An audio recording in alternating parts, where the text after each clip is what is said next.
प्रधानमंत्री नरेंद्र मोदी की सुरक्षा में बहुत बड़ी चूक सामने आई। हुसैनीवाला जाते समय रास्ते में कुछ लोगों ने प्रधानमंत्री नरेंद्र मोदी का रास्ता रोक लिया।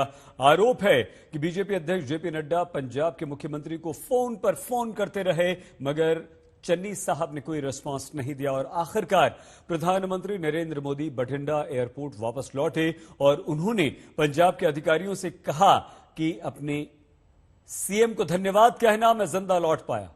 इस पूरे मामले में अब पंजाब के मुख्यमंत्री चरणजीत सिंह चन्नी की सफाई आई है। बड़ी खबर इस वक्त आ रही है। चरणजीत सिंह चन्नी ने कहा है कि प्रधानमंत्री को किसी भी तरह की जान का खतरा नहीं था। यह सफाई चन्नी ने दी है। प्रधानमंत्री की सुरक्षा में कोई चूक नहीं हुई। चन्नी ने बीजेपी पर मामले में राजनीति करने का आरोप लगाया। की सिक्योरिटी मैसेज दिखाकर उनको खतरे के साथ कोई जोड़ा जा रहा है, ये राजनीति इसमें नहीं होनी चाहिए। We have every respect for our prime minister. कोई भी ऐसी बात नहीं हुई कि उनकी शान में या उनकी सिक्योरिटी को कोई खतरा हुआ हो। पंजाब सरकार, पंजाब पुलिस इसमें सक्षम है।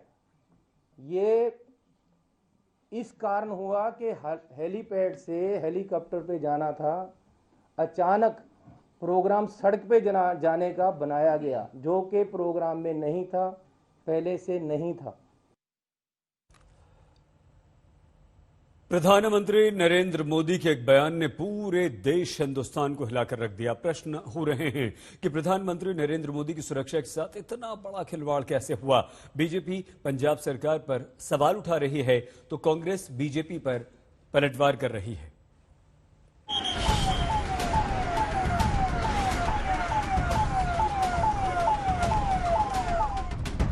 अपने सीएम को धन्यवाद कहना, मैं जिंदा लौट पाया। प्रधानमंत्री नरेंद्र मोदी के इस वाक्य में वो सब कुछ है जो देश को हिला के रख देने के लिए काफी है। मसलन पीएम की जान को खतरा था, पीएम की सुरक्षा से खिलवाड़ हुआ, पीएम की जान को जानबूझकर पंजाब सरकार ने मुश्किल में डाला, पीएम की जिंदगी से खिलवाड़ के लिए मुख्यमंत्री चन्नी जिम्मेदार हैं। बिल्कुल यही कहा पीएम मोदी ने पंजाब के उन अधिकारियों से जो पीएम को छोड़ने बठिंडा एयरपोर्ट पहुंचे थे। बिल्कुल यही कि अपने सीएम को धन्यवाद कहना, मैं जिंदा लौट पाया। भारत के इतिहास में आज पंजाब की पुण्य धरती पर कांग्रेस के खूनी इरादे नाकाम रहे। जो लोग कांग्रेस पार्टी में मोदी से घृणा करते हैं, वो आज देश के प्रधानमंत्री को, उनकी सिक्योरिटी को किस तरह से भंग किया जाए उसके लिए प्रयासरत थे। प्रधानमंत्री जी के पूरे कैवलकेड को जब रोकने का प्रयास हुआ, 20 मिनट तक जब उनकी सुरक्षा भंग की गई,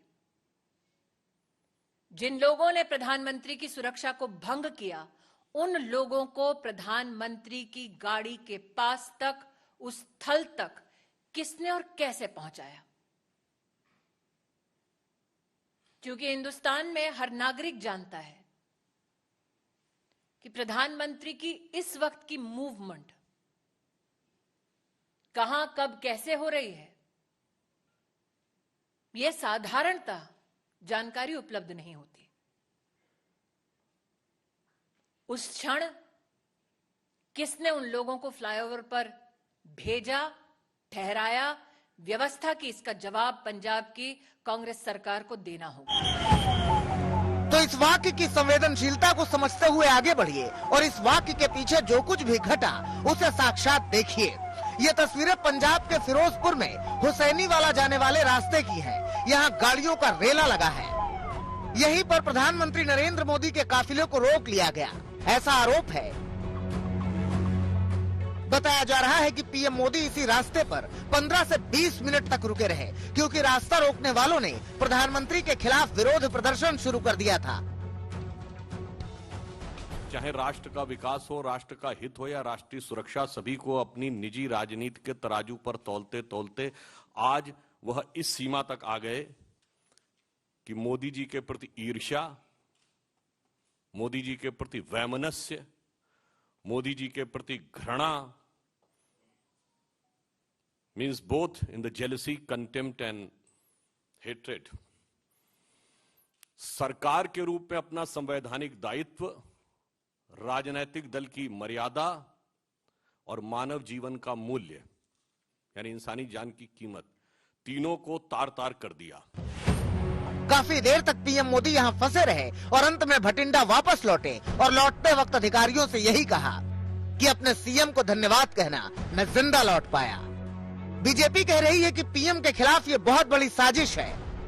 नड्डा जी ने फोन किया चीफ मिनिस्टर ਨੂੰ, ਉਹਨੇ ਫੋਨ ਨਹੀਂ ਚੁੱਕਿਆ, ਰਿਸਪੌਂਸਿਵਨੈਸ ਕੁਝ ਵੀ ਨਹੀਂ ਸੀ ਤੇ ਜਿਹੜੀ ਹੋਰ ਗੱਲਾਂ ਇੱਥੇ ਫੈਲਾਈ ਜਾ ਰਹੀ ਨੇ ਉਹ ਗੱਲਾਂ ਗਲਤ ਨੇ, ਕਿਉਂਕਿ ਇਹਨਾਂ ਲਈ ਤੇ ਬਹੁਤ ਆਸਾਨ ਹੋਣਾ ਚਾਹੀਦਾ ਸੀ ਪ੍ਰਧਾਨ ਮੰਤਰੀ ਨੂੰ ਪਹੁੰਚਣ ਦਿੰਦੇ, ਉਹ ਪਹੁੰਚਣ ਨਹੀਂ ਦਿੱਤਾ, ਗੱਡੀਆਂ ਨੂੰ ਰੋਕਿਆ ਚਾਰੋਂ ਪਾਸੇ। ਇਹ ਇਹਨਾਂ ਨੇ ਰੈਲੀ ਨੂੰ ਫੇਲ ਕਰ ਤੇ ਇਹ ਮੈਸੇਜ ਦੇਣ ਦੀ ਕਿ ਅਸੀਂ ਪ੍ਰਾਈਮ ਮਿਨਿਸਟਰ ਦਾ ਰਸਤਾ ਰੋਕਿਆ, ਇਹ ਮੈਸੇਜ ਦੇਣ ਦਾ ਕੋਸ਼ਿਸ਼ ਕੀਤੀ ਹੈ। ਇਹ ਕੋਈ ਕਿਸਾਨ ਨਹੀਂ ਨੇ, ਇਹ ਕੋਈ ਫਾਰਮਰਸ ਨਹੀਂ ਨੇ, ਇਹ ਕਾਂਗਰਸ ਪਾर्टी ਦੇ वर्कर्स ने जिन्हों ने यह काम किया है। पीएम बठिंडा उतरे थे, बठिंडा के बाद उन्होंने अपना हुसैनी वाला की ओर कूच किया, लेकिन सरकार ने बीच रास्ते में हाथ खड़े कर दिए कि हम सुरक्षा नहीं दे सकते। ऐसी है ये पंजाब के अंदर कानून व्यवस्था। बीजेपी के नेता सीधा आरोप कांग्रेस की सरकार पर लगा रहे हैं और गृह मंत्रालय ने कहा है कि पीएम मोदी के कार्यक्रम और दौरे के बारे में पंजाब सरकार को पहले ही बता दिया गया था। ऐसे में नियमों के मुताबिक राज्य को सुरक्षा के साथ साथ आकस्मिक योजना तैयार रखने की जरूरत थी। साथ ही आकस्मिक प्लान को देखते हुए पंजाब सरकार को सड़क मार्ग पर अतिरिक्त सुरक्षा तैयार करनी थी, लेकिन ऐसा नहीं हुआ। गृह मंत्रालय ने पंजाब सरकार से जवाब मांगा है, लेकिन कांग्रेस आरोप लगा रही है कि सड़क के रास्ते से जाना पीएम के कार्यक्रम का हिस्सा था ही नहीं। आज जब पंजाब में भीड़ जमा नहीं हुई, कुर्सियां खाली पड़ी थी, तो प्रधानमंत्री जी ने आखिर में इंतजार कर अपनी रैली कैंसिल कर दी। अब अगर भारतीय जनता पार्टी के लोग राजस्थान से, हरियाणा से, पंजाब से भीड़ नहीं जुटा पाए क्योंकि भारी विरोध किसान वर्ग में, आम जनमानस में महंगाई और किसानों के साथ जो सोतेरा व्यवहार किया जा रहा है उसको लेकर है भाजपा के विरुद्ध, तो अब उल जरूर बातें की जा रही हैं। आज जेपी नड्डा जी ने, एक और सम्मानित केंद्रीय मंत्री महोदया ने बहुत सारी बेतुकी और बचकाना बातें कही। बीजेपी की ओर से कांग्रेस पर करारा हमला किया गया। ये तो राष्ट्र की सुरक्षा के साथ खिलवाड़ है। क्या कांग्रेस की सरकार, गांधी परिवार नफरत से इतना भरा है कि प्रधानमंत्री जी की सुरक्षा से खेल जाए? यह आपराधिक षड्यंत्र है और देश की जनता इसके लिए कभी कांग्रेस को माफ नहीं करेगी। जबकि आम आदमी पार्टी ने पीएम पर ही पलटवार किया। संजय सिंह ने ट्वीट किया, सम्मान देने से सम्मान मिलता है प्रधानमंत्री जी। एक रैली रद्द होने की वजह से आप इतने गुस्से में हैं। जरा उन 750 किसान परिवारों के बारे में सोचिए जो आपकी जिद की वजह से किसान आंदोलन में शहीद हो गए। आपने तो यहाँ तक कह दिया कि किसान मेरे लिए थोड़ी ही मरे हैं। आपको बता दें कि खराब मौसम की वजह से पीएम ने सड़क का रास्ता चुना था, लेकिन रास्ते में अवरोध हुआ, पीएम की रैली रद्द हुई और बखेड़ा बड़ा हो गया। दिल्ली में हिमांशु मिश्रा के साथ आज तक ब्यूरो।